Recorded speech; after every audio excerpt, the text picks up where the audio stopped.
আসসালামু আলাইকুম। আজকে আমরা গিয়েছিলাম তাসিনের বাসায়। তাসিন কিছু কবুতর পাললে ছাদে সেটাই দেখতে। এখন তাসিন এক জোড়া কবুতর খাঁচায় পালে সেটাকে আগে খাবার দিয়ে পরে আমরা ছাদে যাব। আসলে আমাদের এদিকে আজকে সকাল থেকে প্রচণ্ড পরিমাণ ঝড় হয়েছে, তাই আমরা তাড়াতাড়ি ছাদে চলে যাই ছাদের কবুতর ঠিক আছে নাকি সেটা দেখতে।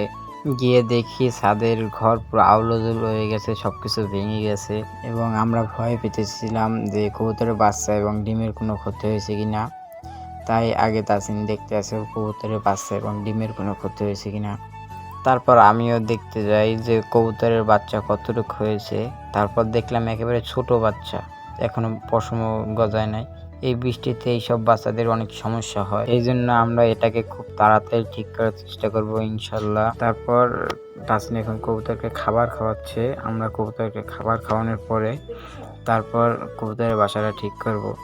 এবং আপনারা দেখতেই পাচ্ছেন কবুতরের ঘরের অবস্থা একেবারে খারাপ হয়ে গেছে, ভেঙে চুরে।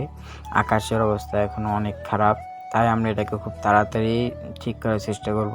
তাই আমি আর তাসিন তাড়াতাড়ি কাজে লেগে যাই এবং আমাদের প্রায় শেষ হয়ে গেছে। এটা আমাদের ফাইনাল লুক। আর আমাদের ঘরটা কীরকম হয়েছে সেটা আপনারা কমেন্টে বলবেন। আমরা এমনভাবে কবুতরের ঘরটি বানানোর চেষ্টা করেছি যাতে কবুতরের ঘরে বৃষ্টির পানি না যেতে পারে এবং বাচ্চার কোনো ক্ষতি না হয়। আজকের ভিডিও এই পর্যন্তই। ভালো থাকবেন সবাই, আমাদের জন্য দোয়া করবেন। আল্লাহ হাফেজ।